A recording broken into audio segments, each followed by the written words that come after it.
this episode, I talk about hot guys and girls, banter, and Twitter's new algorithm. You ask questions, and I answer them. This is the Ask Gary Vee show. Hey everybody, this is Gary Vaynerchuk, and you're watching episode number 34 of the Ask Gary Vee show. Fun fact about the number 34, that is the number that the oak tree, Charles Oakley, wore during the 90s Knicks, my favorite squad of all time. Other fun fact about Charles Oakley is he punched a lot of people directly in their face. Veronique asks, you say to put out quality content daily. Can I add curated content to my own content? If yes, what's the right mix? V, thanks so much for a great first question. I'm really excited. By the way, I've been really missing the show between the weekend and traveling to LA and St. Louis on Monday and Tuesday. Big shout out to everybody who's listening on the podcast. I said watching. I didn't say watching and listening on the intro. Well, that's just how it is sometimes. Anyway, the answer to your question is absolutely. As a matter of fact, I think what I call DJing, the ability to take content that's going on all around the world right now and bring it into your voice and putting it out there is an enormous skill set. I think it's mapping what's happening in the actual music world, right? You look at what's happening in EDM and other places of that nature. DJs, people that are able to take a lot of different things and put them together, it's really like being a great chef, isn't it? So actually, I think one of my biggest weaknesses is my lack of curation, right? Because I take so much pride that the content is mine.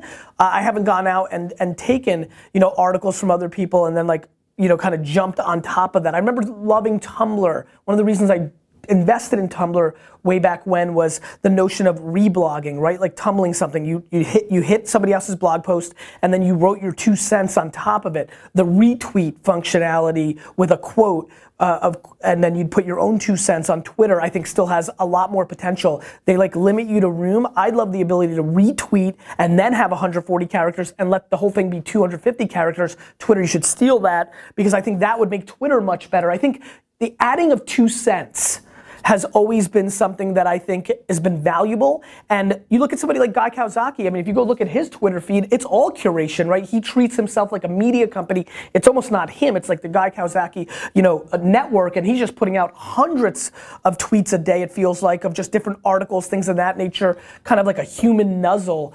Or a kind of like a human RSS feed. So I think curation of other people's stuff or passing on other headlines is the biggest weakness in my social media content game, and I highly recommend all of you working on it. And if it feels comfortable for a lot of people, I would say here comes a humble brag, and I've been doing a lot of that lately. If you didn't see the latest video, I like that dynamic pause. Don't edit it. So for me, I think the reason I don't do as much curation is I have the ability to do original content at scale. That's a struggle for a lot of people. So for a lot of people that don't know what to say, the curation of other content and being the news source for somebody and the rest of the world under their context within their genre is, if you're a yoga person or a health person or a pumpkin picker, your 2 cents on Apple Pay or George Clooney's wedding or things of that nature under the context of being a pumpkin picker matters. Darren asks, how much sleep should you get on average? Do you work 7 days a week? Do you have set days off to spend time with family? Darren, this is a great question. I get it asked a lot. I think I talk so much about hustle and people don't think I sleep. I try to get 6 or 7 hours of sleep. I think sleep is massively important for the body. Right now I'm working out a lot, as you guys can tell, and that's affecting my sleeping patterns. Not that I sleep better, by the way. Everybody thought I was so exhausted before that I was just sleeping like a rock. I'm lucky with the sleeping, but I sleep quite a bit. Weekends are for the family. Know this, on the weekend anymore for the last couple of years, a lot more vacation time, going from maybe a week or 2, even as early as 4 or 5 years ago to now, then 3 or 4, now even like 5. Sleep's important, rest is important, recharging is important. It's not about 365 days of complete insanity. It's about 265 days of complete insanity and, in 100 days of really resting and giving you the energy to have that insanity. I think hustle is about when you're in it versus every day doing it, right? So for me, it's this Wednesday, this Wednesday is all in, right? Like I'm gonna go all in the whole way, every minute. A lot of the people that are around my life now, even you guys probably, get very caught off guard of how I have 0 minutes in play for 15 hours in a day. Like there is no, Zach needs like 2 minutes to like, hey, look at this new design for Wine Library, and DeMeo, my assistant's like, yeah, next Thursday, and he's like 2 minutes, right? I mean like, so I go all in on the days I'm in, but boy, do I rest when I rest, and boy, do I check out when I check out. As a matter of fact, I don't even like travel. I don't want to see the pyramids or the Eiffel Tower. I don't care about the coral reefs. When I vacation, I need to sleep on a beach, and don't talk to me. That's how much recharging. When I sleep, if you walked into my home, punched me directly in the face, and stabbed me with a knife in my left arm while I was sleeping, and robbed everything in my home, I'd still not wake up. That's how all in I am when I'm resting. So I'm just an all in character regardless of what I'm doing. Corey asks, what have you found is the best way to introduce non-wine drinkers to wine without it seeming overwhelming? Corey, I took this question because not only for the wine people listening, but for the business people that are trying to educate about social media or apps or tech culture, it's the same game. Why did I over-index in the wine world? And why do I think I over-index in the business, marketing, operations, social media marketing world? I said marketing twice because it's so nice. It's because I talk to people, not down to them. How do you get people into your thing? How do you do that? You talk to them. To them, not down to them. And that's what that's the struggle for everybody who gets any level of expertise.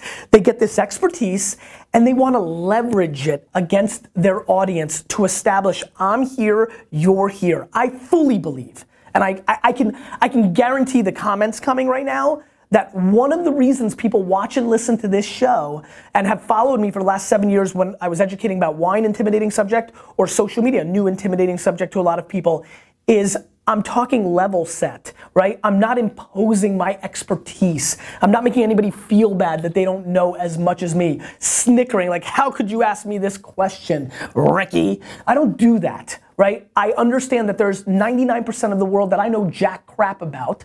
I know my couple little things, and when I'm trying to learn about other things from other people that know, it's nice to be talked to at that level, which is respect as a human being, not being imposed on something you learned a little bit more about. And so, you wanna get people into wine, or anything else for all of you that are watching, and I see a lot of you who are watching trying to impose your expertise on food or pets or anything of that nature, I highly recommend you start realizing you're talking to somebody, not down to them.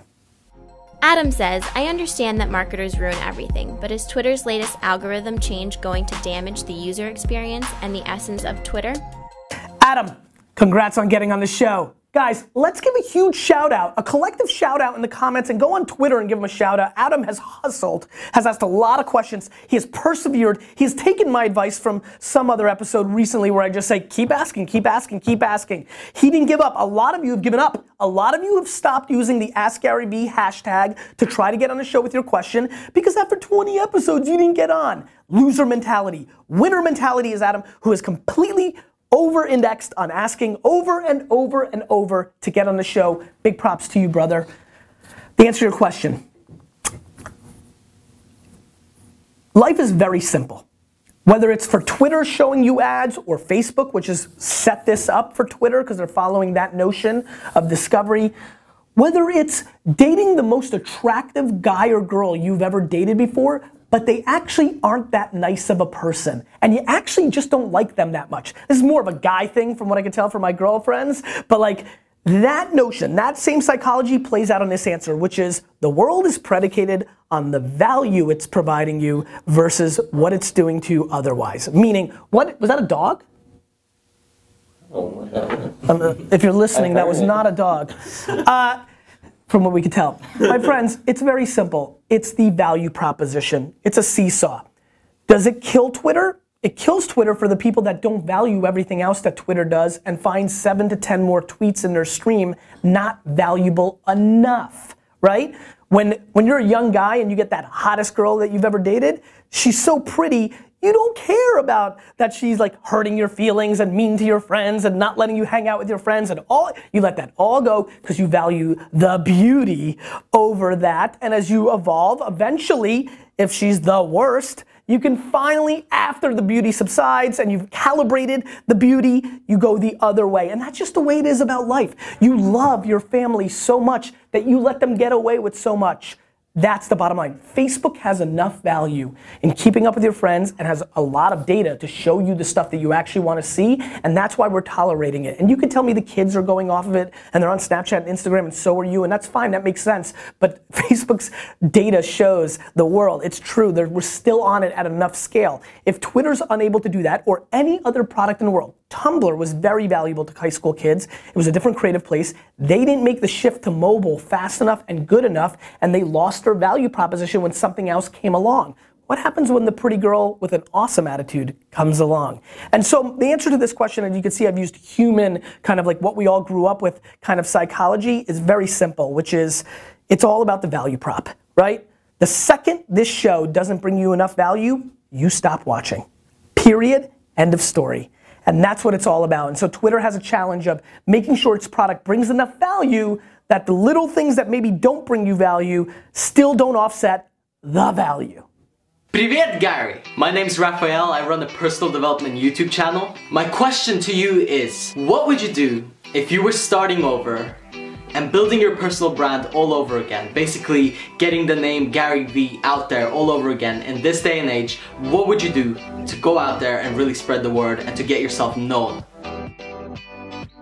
I love this question, and boy, I'm gonna set up, do I have a really good answer for this? Because you, and thanks for the question, and every other youngster needs to hear this really, really loud and clear.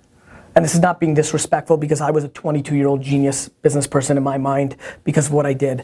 But I would do exactly what I did, which is for the first 10 years of my professional career, I didn't say a damn thing. From 22 to 32, when it comes to business, at 30 I started Wine Library TV. From 22 to 32. And one would argue that I was really doing business since 14, but I'll just say 22 because it was all in, no school, fine. From 22 to 32, my friend, I did nothing in building the Gary Vaynerchuk brand. You know what I did? I did the work that allowed me to have the audacity to build the Gary Vaynerchuk brand. This notion that you can just come out the gate and build your brand by growth hacking and putting yourself out there and getting on some podcasts and leveraging other people's brands to get on and build yourself as an expert in what? Like, when are we gonna start asking all these people that are experts, what did they do? Here's what I did and why I think you should listen to me in business. I am now in the midst of building my second $50 million plus business within a 5-year window. That's good execution at a speed that most people can't calibrate, at a high volume. Is it 50 billion? No, but it's a life, right? For a lot of people, it's business. I invested in companies early on and made a lot of money because I saw where the market was going. Hence the video I popped up earlier before that's linked below of what I saw with Apple Pay. I did things that allowed me to start having a shot to be worthy of people buying a $15 book or spending 15 minutes and watching his or her show. So I did things. So my friend, to you and everybody else, I promise you, before you get your name out there, it'd be really nice that you can go to the accomplishments. Because when I ask you, hey bro, awesome that you're a branding or health or personal coach or whatever the hell you are, but what did you do to become good enough to do this? I'd like to know. I love when people argue with me on this issue. They're like, well, look at all the football coaches. These coaches, a lot of times, are not real players. You don't have to be a great football player to be a great football coach. Guys, have you looked at every football coach? There is no football coach that comes out of nowhere at 23 years old and is then an NFL coach and wins Super Bowls. They've been a ball boy since they were 7 and worked within the organization for 20 years, 15 years. Eric Mangini, when he was a Jets coach at 36, had been a ball boy since he was 18. Like they're in it forever. They're kids, they're sons and daughters of coaches. They've been in it their whole lives. That's how you get there. And so this quick move of using good modern technology to build up your brand, siphoning and doing JVs with other people to siphon their brand equity that you're passing on, that I'm an expert, and then coming out the gate and saying, I'm an expert building a brand. It's ludicrous. I laugh at it in my soul, in my stomach, and so does everybody who's got chops. I'm gonna say it one more time. I laugh at it, and so does everybody that's got chops. And I need you to pay attention to that. You have to earn your opportunity to be a personal brand. And the only way to do that is to actually execute. And so when somebody asks me, well, what makes you a social media expert? I show them things I've sold in sales, business, put money in the pocket, predicated on marketing within that channel. That's a way to do it. That I believe in. My friends, I really appreciate you watching the show. Little question of the day. By the way, really disappointed with the VaynerNation and the Vayniacs out there. By the way, that's the question of the day. Do you consider yourself in the VaynerNation, or do you consider yourself a Vayniac? And can you also jump in and explain to me the difference? I need to figure this out once and for all. I go back and forth, but I'm very disappointed in you guys. I was flabbergasted by the notion that I didn't do a question of the day the other day and I forgot. And a lot of people didn't do what I asked several episodes ago, which is just come in and talk about the show.